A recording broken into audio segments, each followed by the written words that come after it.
Somatic therapy or somatics is therapy of the nervous system. So we're looking at when you experience something traumatic, and let's just break down trauma because it's such a buzzword and people don't actually understand what the word means. Trauma is the psychosomatic response to something that happened that was too fast, too much, or too soon for your body to get to safety properly.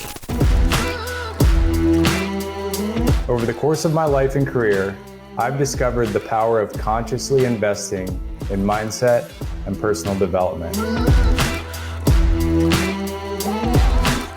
It has been a true game changer for me in my personal and professional life, and I'm extremely excited that you decided to join us today to take one step forward in your own life.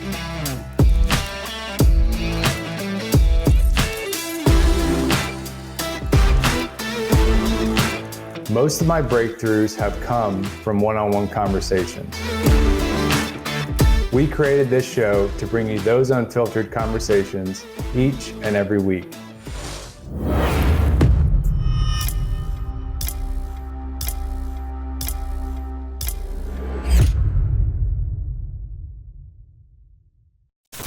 Hello, and welcome back to the Connected Mindset Live. I'm your host, Greg Tomczyk. Extremely thankful that you decided to join us, whether it's for the first time or you're a regular listener.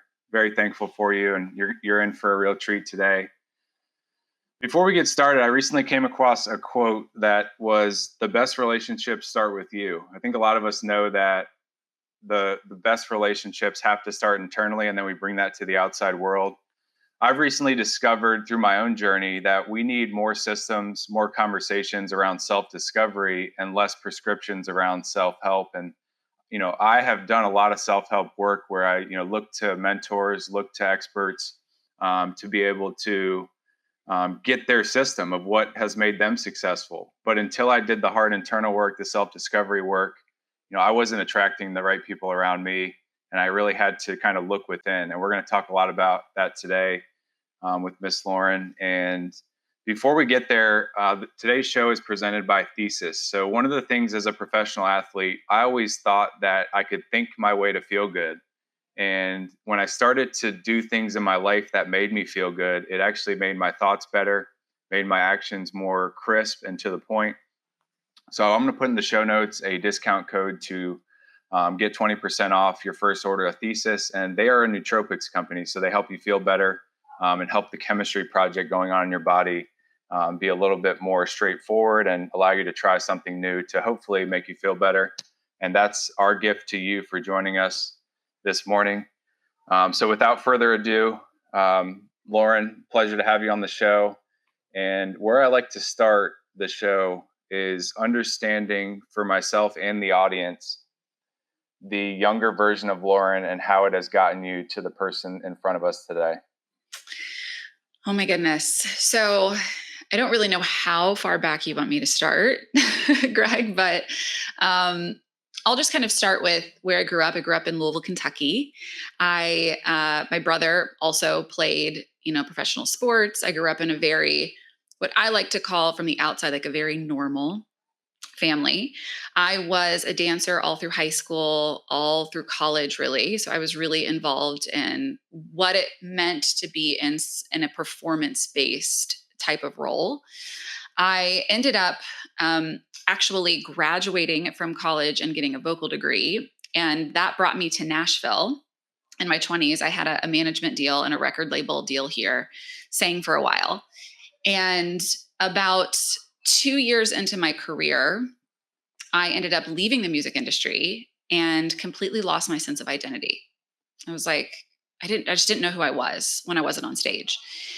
And during that time, I ended up finding yoga and ended up finding my first experience with a coach and started to realize, there's actually more than performing. There's stuff that's really underneath all of that need to perform that I haven't really looked at. And so I started working with a coach, things started shifting in my life. And I decided, I could probably do this. Like, I could probably be a coach. This feels like it would be a good calling. So I launched my coaching practice about 8.5, 9 years ago. And at that time, I was helping other entrepreneurs launch and scale their businesses with heart. That was my tagline. if you saw me from the outside, if you followed me on social media, it looked like I was living a dream life. I was traveling to really wonderful places. My business was being featured in NBC News and the New York Times. And I was traveling with what I like to call my own version of a Kindle. I was with me, my boyfriend at the time. He was traveling the world with me, and it looked like I was living this perfect life. And what people didn't see was that on the inside, it was the complete opposite. It was an absolute disaster. And my whole life, my rock bottom moment came at the age of 30, and it kind of rocked me. But before I talk about that rock bottom moment, it's really important to understand that while I was living this dream life, I was also doing all of the things that we as successful entrepreneurs are taught to do. I had a whole team of therapists and coaches. I was standing in front of my mirror reciting my morning affirmations every single day. I was reading one personal development book every month. I was eating healthy. I was exercising. I was doing it all, right? Everything that we're taught to do. And one Wednesday morning, when I was 30, I was standing in front of my mirror reciting my morning affirmations.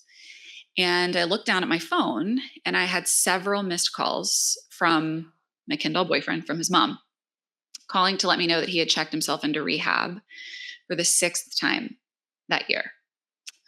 So that was call number one. Then 2 other calls came that day. The next call came a few hours later from my accountant calling to let me know that I was $30K in the red with my business, and I was spending money quicker than I could make it. And he was like, something has to shift because we are headed for disaster. This was really bad. And then the third call I received that day was from my doctor calling to let me know that a biopsy I had taken earlier that week had come back as potential cancer. So here I was at 30, living this, what looked like on social media, this dream life, doing all of the things that we as successful entrepreneurs are taught to do. And my life was in shambles. Like, it all came crumbling down. And so it was in that moment that I realized, wait a second, this mindset and therapy and personal development work that I've been doing for the past 10 years, it's not working. Like, there's something that's missing. So I had a dear friend at that time who had been seeing a somatic therapist, and she recommended that I go see one. And after, I'll never forget, I walked out of that session, and it was the first time that I felt something shift internally. I was like, something feels different. So I decided to commit myself to it. And 6 months later, I ended up finding my first healthy partnership in my 30s, which is so sad. I ended up turning my business around, ended up making $30K in 1 week. And obviously I wasn't in debt, so I made all that money back. And the best part was that I eradicated my cancer scare. So I, in that moment, decided I have to dedicate my life to showing other people how to have this too. So that's Wow, what a journey. And yeah. a lot of people say you have to hit rock bottom to spring back up and to start the healing journey in a clear way. And I think a lot of us, hit our rock bottom. It doesn't look the same for everybody.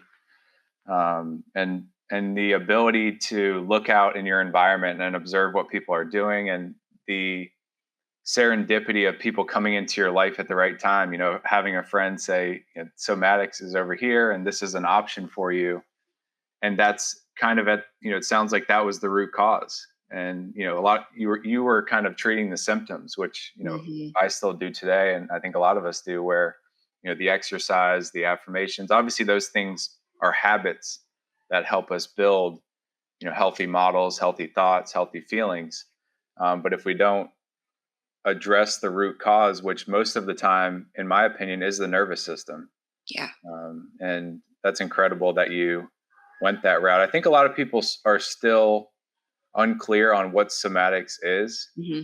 So I think it'd be helpful to dive into the way you look at it today and how people can start in that journey. Yeah. So simply put, somatic therapy, or somatics, is therapy of the nervous system. So we're looking at when you experience something traumatic, and let's just break down trauma because it's such a buzzword and people don't actually understand what the word means. Trauma is the psychosomatic response to something that happened that was too fast, too much, or too soon for your body to get to safety properly. Okay. So let's say that, you were a child and you were a child and your parents were fighting all the time. And you constantly felt like you needed to stop them from fighting, that you could control it because that would mean that their relationship would fall apart. That is far too much for a child to handle. Okay. But what happens is that your body wants to protect you, wants to keep you in survival. So you'll start going into, maybe your heart rate will start to lift and you'll feel like you need to interject yourself to try to keep mom and dad apart. Or maybe you go to your room and you completely shut down and you wall in and pretend, okay, I don't even want this to even be happening. So I'm going to pretend that it's not. Both of those are survival responses. And if we don't have a safe container for those survival responses to renegotiate and get to safety in the body, those responses will stay stuck in our body until they have the proper container to renegotiate and get to safety. So fast forward to a child then becoming an adult and trying to be in an adult relationship. Maybe you realize that when you get close to someone and there's conflict, you shut down and you pull away. All you're doing is reliving that survival response that you learned from childhood because it kept you safe in that moment. So what somatic therapy does is we go into those patterns of dysregulation and we use somatic therapy to renegotiate and get your body to safety so you can shift your baseline in connection and in relationship from survival to safety. Mm-hmm. Yeah, it's so tangible. I can tell you've done a lot of exploration work on it because you can really translate it for everybody to understand. Do you look at it as a physical modality, or is it I know you said psychosomatic, so it's kind of physical and mental and spiritual? Yeah, I mean, for sure. Like there's no way that you can do somatic experiencing and somatic therapy and say it's not spiritual. Mm-hmm. I mean, we do have science to prove that it is a scientific modality, that it works with the actual body. But I would say that most people do cognitive work. So CBT, I mean, even brain spotting and EMDR, which are considered, I would say, more body-based modalities, they're still pretty cognitive. I would say that somatic therapy really is therapy of the body. We're looking at the body, but we do have to go into some cognitive awareness to get into the body. So I would say it's usually about 80% body work and 20% cognitive and talk therapy. Yeah. Yeah, a lot of people rush to talk therapy. I know I've done my fair share of talk therapy and as in a military family, and then, going to a sport where talking wasn't productive, right? It's not a part of the mission is talking about how you feel. It's how are we going to accomplish the mission? Yeah. And how do we get there as quickly as possible? Talking about things, or even taking time to move your body in a way that relaxes your nervous system is not considered productive in those worlds. So it's like against the norm. Yeah. Well, we even have proof now, and there have been several studies, white papers done on this, that talk therapy can actually re-traumatize the nervous system. Because if you're going into what happened and you have no awareness of what's happening in the body as you go there cognitively, all you're doing is reliving that traumatic experience in your actual nervous system and just perpetuating the survival response. Right? So it's like most people, I tell them when they come to me, you've done 20% of the healing puzzle. Now we've got to look at the other 80% from your neck down. We've got to look at your body in order to get full results. Wow. Yeah, a lot of people used to say, and we used to have, men teams, women teams, they used to say that the women teams held a lot of things like in their hips, like emotions and things. Mm-hmm.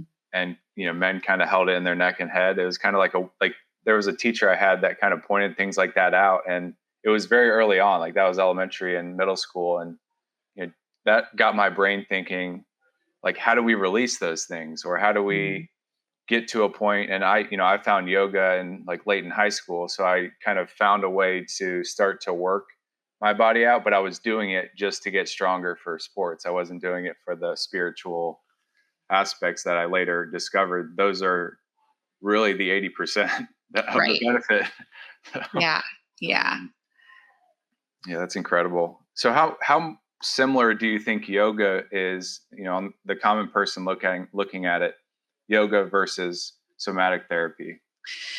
Yeah. So yoga is a fantastic somatic modality, Mhm. right? You are going to get into the body, you're going to have release, but it's not pointed towards anything. And there's no real direction in yoga, right? Now, you could go to a really great yoga class and a really awful yoga class, Mhm. and you can get something different out of both of them. But when we're working with somatic experiencing and somatic therapy, as a somatic therapist, what I'm doing is I'm going into your body and we're working around specific survival responses. Like, I'm tracking your nervous system and watching when you go into a survival response. And then I'm bringing in intervention to allow that survival response to renegotiate.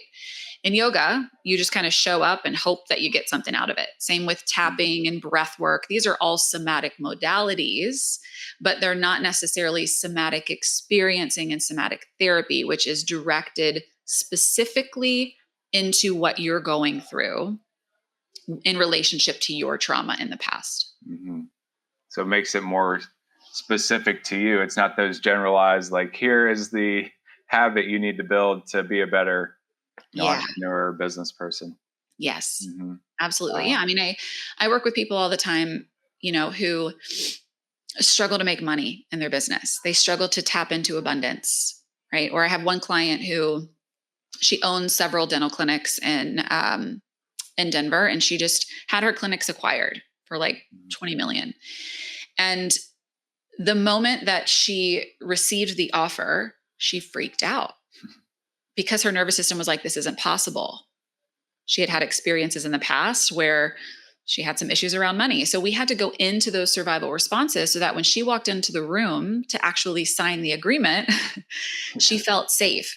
And her old pattern was that things like that would be ripped from her, right? Because that was what her trauma pattern was in her system. So we have to start to look at those specific instances to try to renegotiate them so you can have actual change as a leader.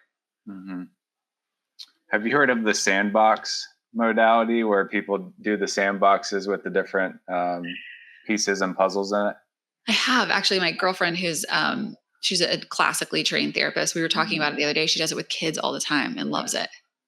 Yeah, it's very big now in the military PTSD space, and because when you get people working with their hands and they're talking about something and they're using some movements, it's amazing what they create in there. Like, you'll create a wall around, a Yep. specific, like, red puzzle, and it's like in your childhood or in battle, like somebody with a red shirt was doing something harmful to you, and you build this wall around it, and that helps to cope. It's insane how that works. And when people can go through that, the movement, the thought, the talking, the processing, it's amazing what you can, I say iron it out, but it's kind of like you're working through it to release it. Exactly. Yeah. Mhm. Well, and that's a beautiful example of what it looks like to get into the body, because our body, some people love them, some people can't stand them, but the book, The Body Keeps the Score by Besser Van Kolk, Yeah. um, it's a great book. And it talks just about that. It's like we store trauma and patterns in our system. And until we give, Sandbox is a great example, until we give it a safe container to come forward, we're just going to continue to hold on to it. So I love it. I need to look more into Sandbox therapy and incorporate it into my practice for sure.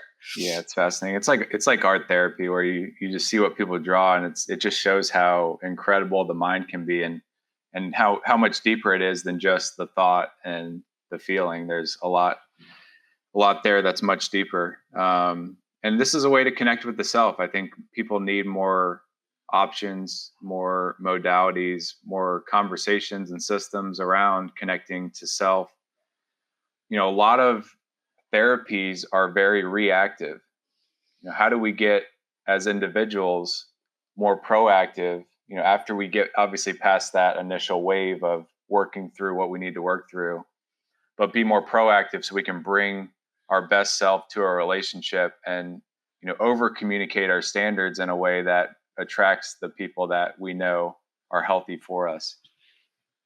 Yeah, absolutely. And I think we have to start looking at, because I know for me personally, Mhm. It's so easy to get into mindset work and into these types of modalities that give us a cathartic release, right? I mean, gosh, after exercising and eating well and saying my morning affirmations and journaling and meditating, I would feel really great for a short period of time. But if we don't start to look at everything that's underneath why we need to do these things in the first place, then we're just going to continue to live these repetitive cycles. And our relationship, I always say that how you do one thing is how you do everything. So if you're struggling in your romantic relationships, chances are you're probably struggling in some way in your relationship to money, in your relationship to holding on to deep friendships, in your relationship to your health. So until you start to look and really question the patterns in your relationship and your ability to connect, you're going to have these same patterns emerge in every area of your life. So we have to start looking at those patterns from the level of the nervous system if we want actual change. Yeah, I love that. And do you look at that as any step by step? Like, is the first step like ironing things out? The second step is, kind of making those habits, like almost mapping out the habits that you have and some of the things you need to get rid of and include. Mm-hmm. What does that look like and how you help people work through it? Because it's so complex for the average mind to process. For sure. So my method when you work with me looks like this. So the first thing that we're going to do together is we're going to gain awareness. So I want to go back through your past relationships. I want to go back through what I call your core stories of limitation, which are big T and little t trauma moments that you can remember. I also want to go back through your childhood dynamics and also your generational dynamics. Right? Like, let's talk about mom and dad's relationship, but let's also talk about grandma and grandpa's relationship. Let's talk about your generational history, right? I know we were speaking about this beforehand, but my great grandmother, she came over, she was 100% Polish. She came over during the war to the United States. There was a lot of trauma in that. Same with my great grandfather. So I want to look at your whole life in a large picture and get to the root of your dysregulated nervous system patterns. I want to know where you choose survival over safety. So the first step is awareness. Then we start to get into the deep renegotiation work. Once we have awareness around these patterns of dysregulation in your system, we can then use somatic therapy to intervene and renegotiate your nervous system from survival to safety. We can rewrite these patterns that you've probably been holding on to for generations and you didn't even know that you were. And then after we do the renegotiation work, I always say it's like me pushing you out of the nest. Then we get to go back into the world and we get to test your nervous system because your nervous system is going to feel completely different. When you step back into the world from a space of safety, when you're used to operating in survival, it can be really disjointing. And an example I'll give is, I work with a lot of men and women and helping them find healthy partnership. If you have always dated or attracted, let's say, men or women who ghost, they like you and then they're just gone out of nowhere. To go back into the dating world and actually go on date 3, 4 and not have someone ghost you, probably for the first time in your whole life, it can feel like, oh my gosh, this is really crazy. My nervous system's not used to this. So you need to have support as you start to get back into the world too. So those are the 3 steps that I lead clients through. I would say if you are interested in somatic work, the first step is to start to learn the language of your nervous system. So a great example or a great exercise you can try on, set a timer on your phone to go off every 3 hours. And when that timer goes off, take a moment, get out your phone, open up a notes app, write down the sensations that are present, the emotions that are present, and what you were doing when the timer went off. Now, notice I didn't say explain why you have those sensations and emotions. I just want you to start getting used to, what does my body feel like in a moment-to-moment basis? And after you do this for a week, you can go back and you can start to look at patterns. So for example, if every time the timer went off, you were writing an email and you noticed that you were sweaty and your heart rate was lifted and your heels were off the floor, and every single time that the timer goes off and you're writing an email, you notice these things, this is a pattern that there's probably some charge around the work that you're doing and something needs to shift. So that's where I would start if you're wanting to begin some of this somatic work. Yeah, that's incredible. And it's something that people can start today, just doing the simple exercise that you talk through, every 3 hours. We live in a world that is focused on this why complex. We want to question. I'm a very curious person, so I'm always like, why is this person doing that? Or why do I feel this way? Or, why does the news talk about this stuff? And things that I keep myself away from. I try to question myself, why am I not exposing myself to it? But I think when we ask what is making this happen, or what made me do that, it really gets to the core, where I think a lot of people are asking why too much, which somewhat distracts them. And I think in relationships, if you're just continuing asking your partner, why are you doing this? Why do you feel that way? And you're not getting to the what made you get to the point that you are now acting like this in a relationship, whether it's ghosting or you get a trauma response from somebody being present and treating you right. And it's one of those things where it takes you back and almost like refires up that area of the nervous system, like waiting for this person to leave. And then that will impact the relationship. Absolutely, for sure. And I always say that you have to remember that the nervous system, it doesn't speak in story. So that story that you've told yourself about why someone ghosted you, your nervous system doesn't understand it. Your nervous system only speaks in the language of sensation and emotion.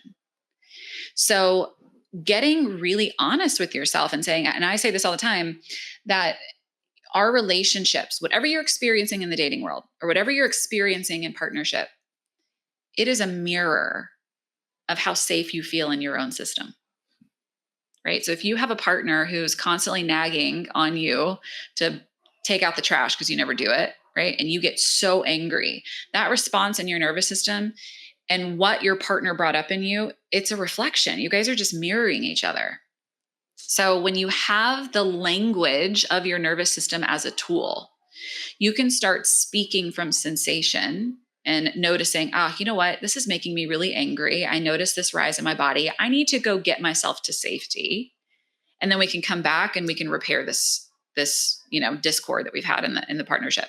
So when you have the language of your nervous system as a tool, relationships become easier because you're speaking a different language with your partner. Yeah, with yourself and then to the outside world, which is for sure. I think a lot of relationships just don't have that.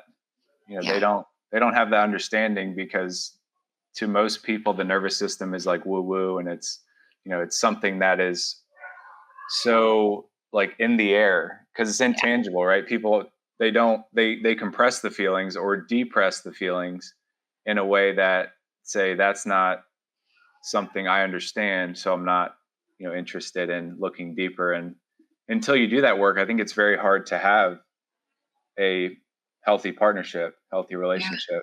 Yeah. It's hard to have a relationship to anything if you don't have Right. those tools, like it's so hard to have a relationship to yourself, to money, to anything in your life. And so it's what you just hit the nail on the head. It's hard. It's hard to understand that language. My mission and my goal is to make it tangible for people so that it doesn't feel so woo-woo and in left field. So hopefully, that's part of what people will take away today.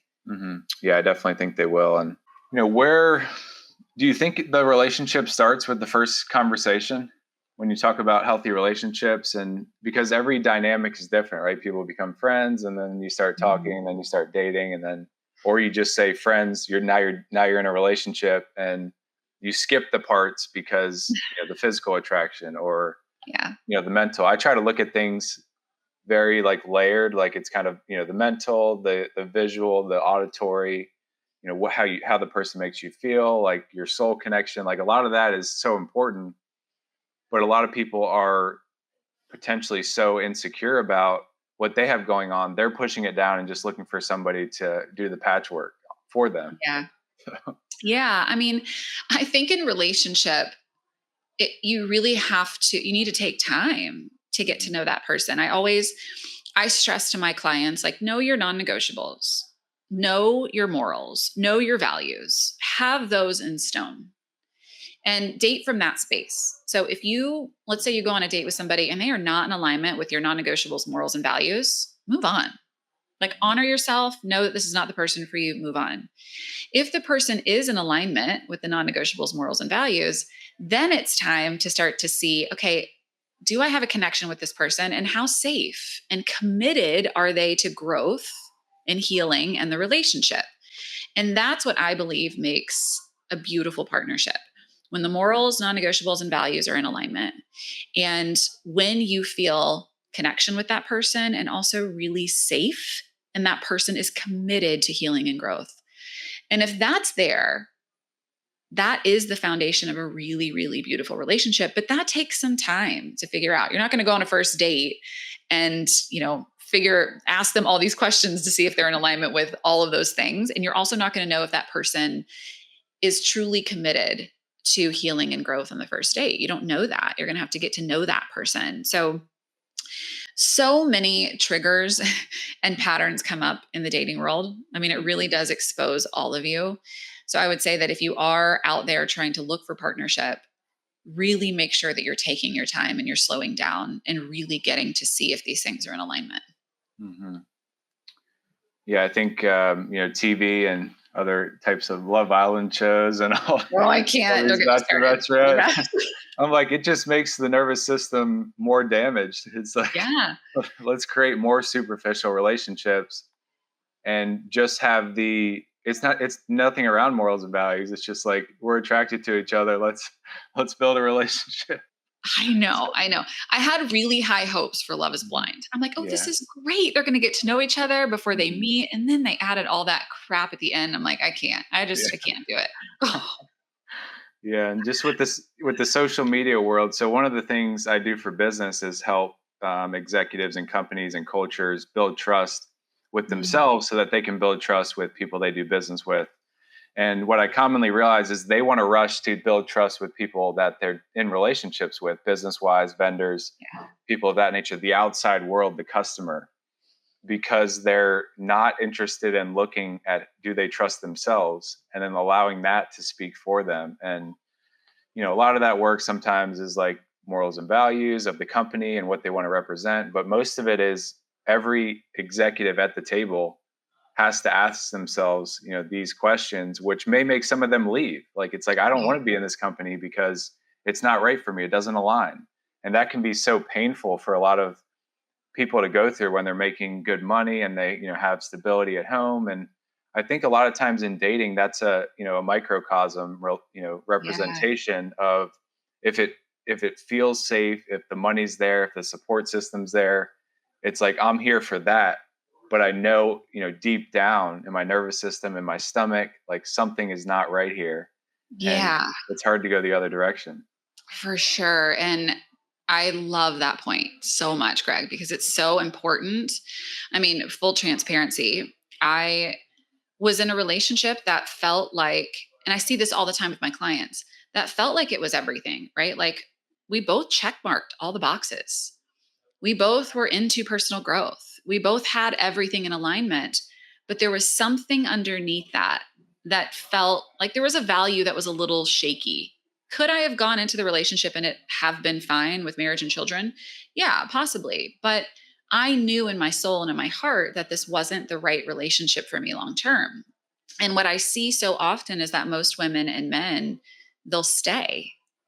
They'll stay because they're not willing to honor what they put down on paper, which is, these are the things that I really need. And this person really needs to make me feel safe.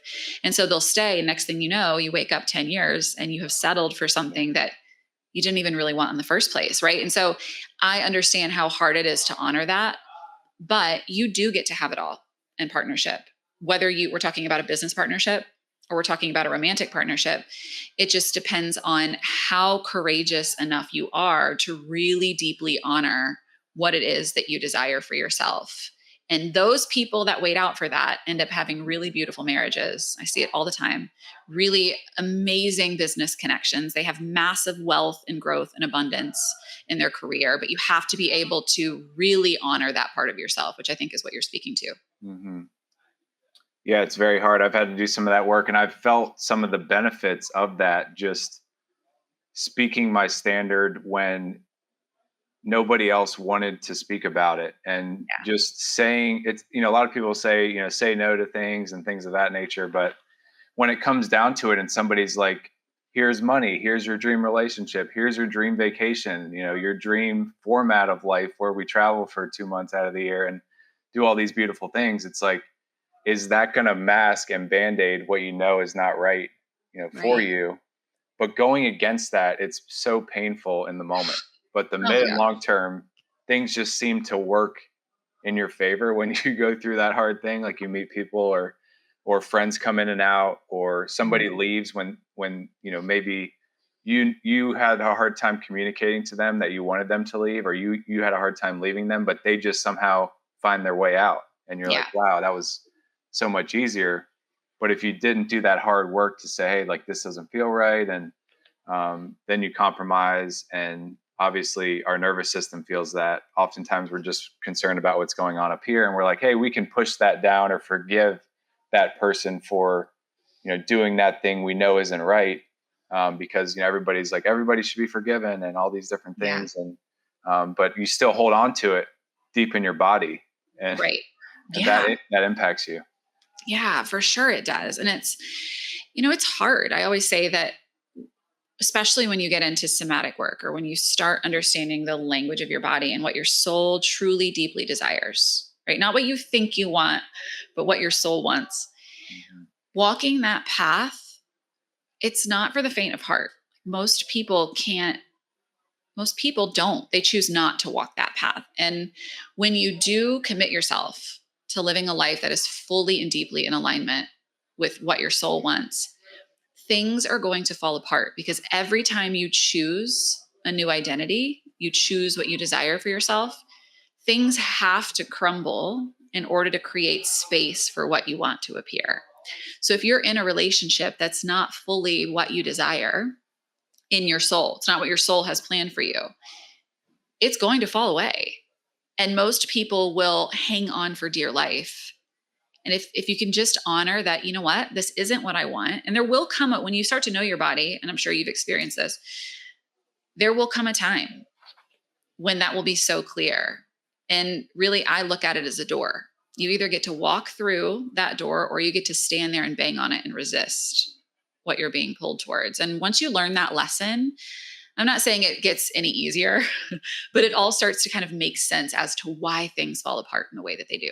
Yeah, that's an incredible point, I think, for a lot of it, because it's not just the love relationships, it's also friendships and business partnerships. And I think we're all kind of compromising on that. And you spoke about earlier, kind of the renegotiating with yourself, and almost we get tired of negotiating because Hmm. we're doing it internally. Then the outside world is like, here it is on a platter, and then you're like, oh, I don't need to negotiate that because it's too hard. And I think our nervous system gets tired. It's not necessarily our body, like our cells, our muscles, our tendons.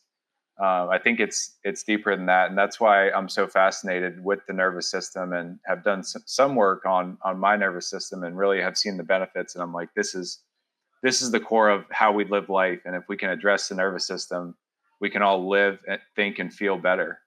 Yeah, for Mhm. sure. I mean, I'm a testament to it. I obviously geek out on it, and I think everybody should have it. My goal is to get, nervous system and somatic work into everyone's hands. But Mhm. you're so right. I mean, we have to start looking, we have to go deeper. Yeah. And somatic work is everywhere now. Like everyone's starting to hear about it, which I love so much. Mhm. And it's just a matter of saying yes and leaning in. Yeah. Yeah, and everybody has to decide for themselves. I think that's an Sure. important aspect. Nobody's going to do it for you or come save you and push you into somatic exercises. One of the things I wanted to dive into, you've seen a lot of relationships. We've both been in relationships and seen good, bad, and things in between. What do you think from a overview standpoint are the biggest battles, people have in relationships? If you had to pick out, two or three that really stick out to you. Yeah. I think the biggest one goes back to what we just spoke to. I think that a lot of people go into the dating world and I kind of like what I like to equate it to is they go into the dating world with a blindfold on in a dark room and pray that they bump into their person. Yeah. And because they have no clarity, like they have no clarity around their non-negotiables. They have no clarity around their values. They have no clarity around their morals and like what is an absolute no for them. And also what's a hell yes. So if you are out there dating without clarity, it's just like walking into a dark room with a blindfold on, hoping that you bump into your right person, right? You need to have a moment where you get really clear on what you want and also not be ashamed of what you want. So that's the second piece. I think that people don't have clarity. The second piece, which is, I think, the most important piece, is being able to feel worthy of claiming what you want. Most people have not done the nervous system work to feel worthy of claiming what they desire. So what happens is they get into partnership. This person doesn't meet their non-negotiables, morals, and values, and then they build resentment. And they don't have the tools to be able to understand and work through what's actually coming up in their body and in their nervous system. So that's the second thing. And then the third thing is this. If you do have your non-negotiables, morals, and values, and you have done the nervous system work to feel worthy of claiming what you desire, and let's say you end up finding your person that really does meet everything that you desire, and you do feel worthy of being in that partnership, you're still human, and the person that you're in relationship with is still human, and you both still have triggers and patterns. So if both of you, and I know that this sounds kind of crazy, but if both of you don't have the language of being able to work with your body and know what's coming up, it's going to be hard. You're going to feel like you're constantly clashing and you're bumping heads because your patterns are interacting with each other. Your wounds are interacting with each other. And there's no way to actually resolve and heal what's showing up. So really, and I know this sounds crazy, I will never be in long partnership with someone who doesn't understand the language of their nervous system and or wants to be curious about it, because it's too hard. I've done it before and it's too hard. So that's what I see is the big thing, because you can work through so much in partnership if you have these tools. It just becomes easier. So that's what I usually see with partners once they're in partnership. They just don't have the language. Yeah. And do you think women do a better job than men of, because you have all these models like Venus and Mars and love languages and all these different systems that have been created. I think sensation and emotion, like you said, is the language of the nervous system, and being able to communicate those sensations of like, hey, I saw you check this person out, or hey, when you didn't do this, or when you did this, it made me feel this way. And it's not to threaten you, it's to tell you how it made me feel so that we can have a conversation about it. And then somebody gets up in arms and they get emotional about it because a pattern for them is like, I don't want to be judged, or, there's just so many different angles things can go. Do you think women do a better job of communicating those sensations and emotions than men? And how can, if that's the case, how can men do a better job of communicating how they feel and doing it in a way that is respectful and meeting the person in the middle? Great question. So I love this question. And I'll say this: society perpetuates that women are better at this, right? Because men at a young age are taught to shut down emotions, right? Don't cry. And I'm sure you, growing up in the sports world, like, you don't cry, you show up, you tough it out. We as a society have perpetuated this divide where women are emotional and men are strong. And so regardless of who you are and where you grew up, unless you had parents who really taught you how to be in touch with your emotions, regardless if you are male or female, and you just grew up in society, as a male, you are going to probably struggle with tapping into your emotions because it wasn't taught to you. It wasn't normalized. It wasn't familiar. So I don't actually believe, like at our core, when we're born, that men are better and women are better. It's just the way that society has conditioned us and what we have access to that has changed a lot for us. So I would say that if you are male and you do struggle with being in touch with your sensations and emotions, you just have to start practicing. It's just a practice. Naturally, yes, women have had more practice because society allows if you've ever been in a room, it is normal for a woman to cry. The second a man cries, people are like, oh my gosh, like what's going on? Something's wrong. Right. So it's just normalizing that and allowing yourself to go there. And sometimes that in and of itself can be really difficult for men.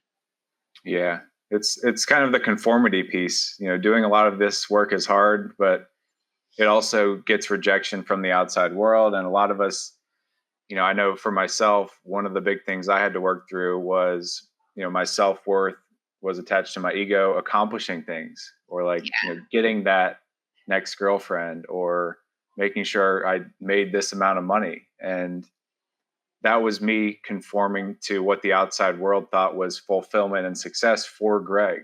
And until I was like, well, what does fulfillment actually feel like for me? It wasn't the money. The money's great, but it's the ability to feel like I'm making my own decisions, based off of things that I value, not what the world is going to give me back. And obviously some people are like, that's not for me. Like, you have to work 9 to 5 or else you're not a hard worker. And I'm like, well, I have my definition of what hard work looks like, and you can leave yours on your island. And that made a lot of people kind of go out of my life, because that wasn't their system or their norm. But in the end, it's what's best. Absolutely. So I think communicating those sensations is a great place to start for people who have depressed them down, because that's impacting not just them, but the people they care about or want to care about in the future. And I love how you say it's the language of the nervous system, because we all like to, learn new languages. People are learning French and Spanish and things of that nature, so you can communicate with the right people, when you're in the right environment. And I think this language, it should be taught in school, but people need to pick it up pretty quick if they want to, speak and connect with people at a really deep level. Yeah, it's funny because I tell people all the time when they start to work with me, it is like learning a new language. And this circles back to, where can men start? You can't decide that you want to speak Mandarin and go into your first lesson to learn Mandarin and expect to walk out the door and be able to speak it fluently with someone who does speak Mandarin.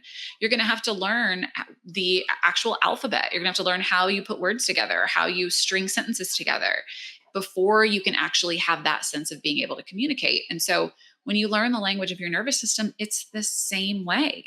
So I often tell people that are in relationship with each other, you have to be patient, because you're just learning how to listen to your body. And that's a huge growth edge, a massive growth edge. So just start small. And that's where you have to start, is starting small when you start to learn and understand that it is a language. So well put. Yeah, I love that. It just makes it more tangible for people to start practicing, because we all know like exercises make you stronger, and doing things in business, like when you go out of your comfort zone, you get better. And this is no different in that capacity, but it's an underspoken about conversation. And, we talked about it a little bit before the show. It's like the money conversation at the dinner table. This is not something a lot of families talk about. Like, how was your day? What happened? And then, what did it make you feel like when somebody did this? And, if you can talk that out, it's not perfect at first. It's like, it made me mad.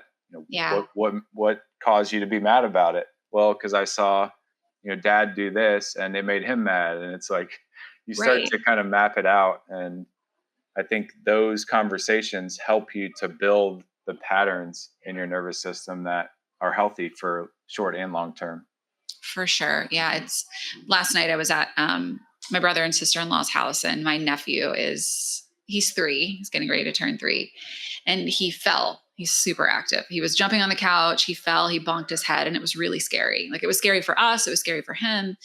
And I watched my sister-in-law, because she knows this language, because she started, she's learned it through me. She scooped him up, she held him, and she was just asking him, like, where do you feel it? Like, where are you hurting?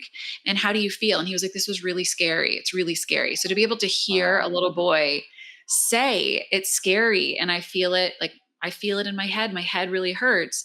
I'm like, this is the future of parenting.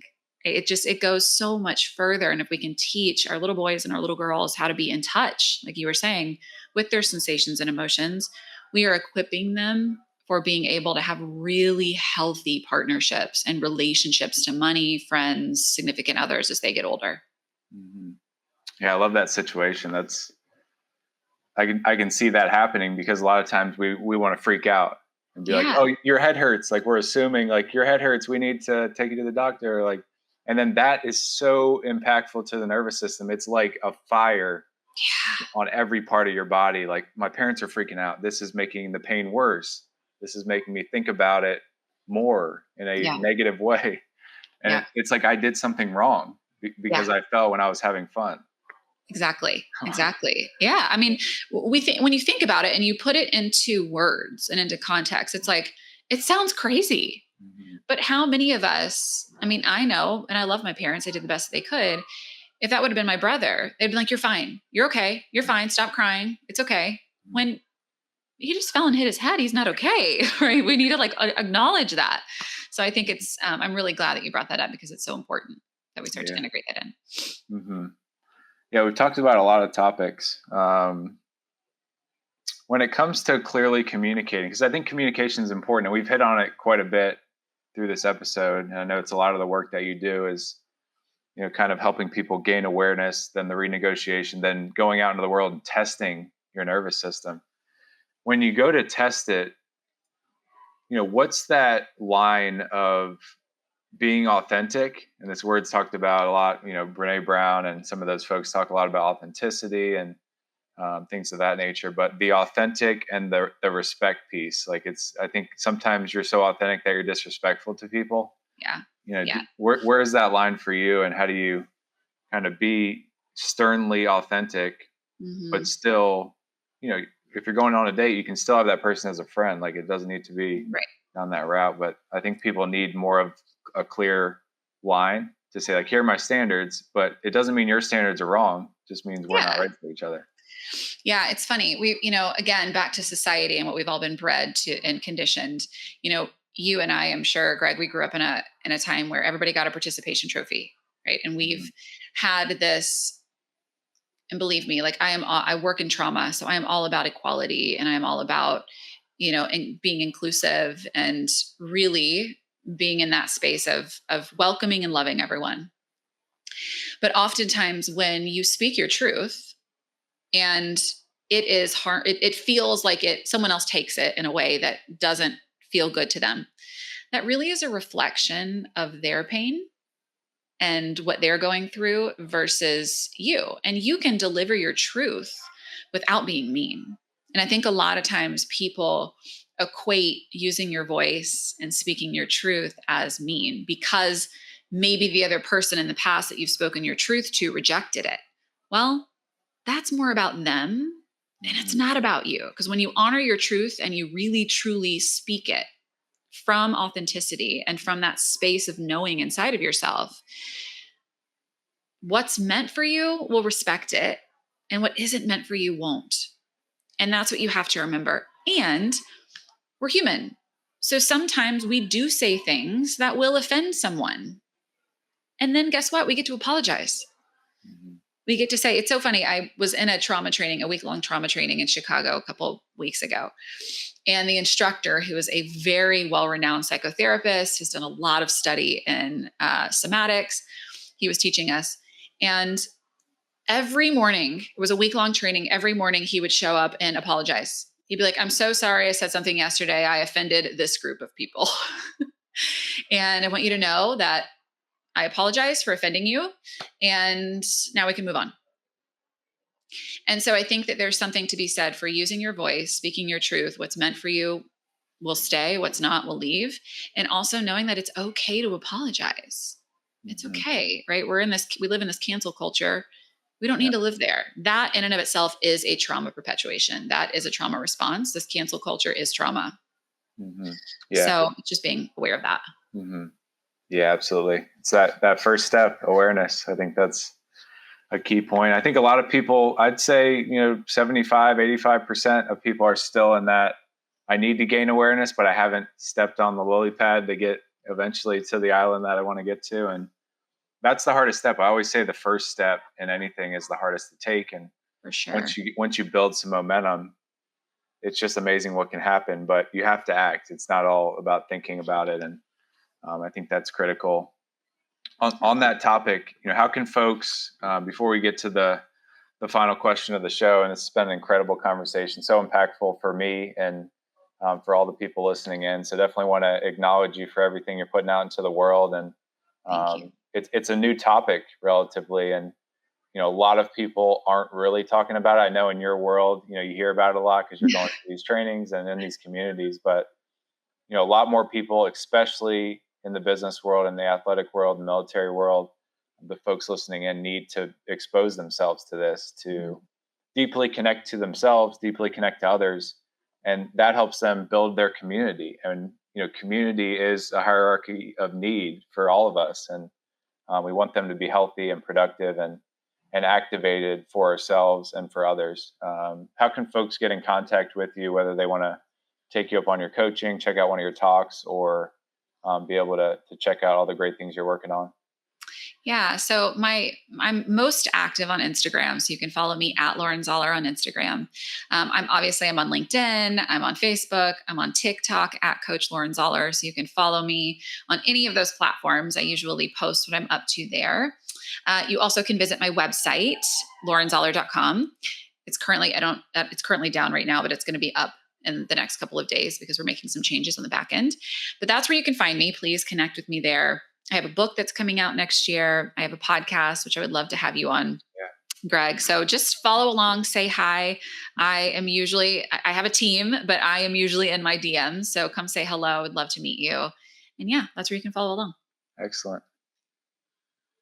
We'll definitely put those in the show notes so people can have ease of access. I know people like convenience these days, and their minds are bouncing off the walls when they're online. So definitely check out Lauren's different resources. I put a couple in the chat, your website, which is still showing up. So that's good on the team as they're making changes.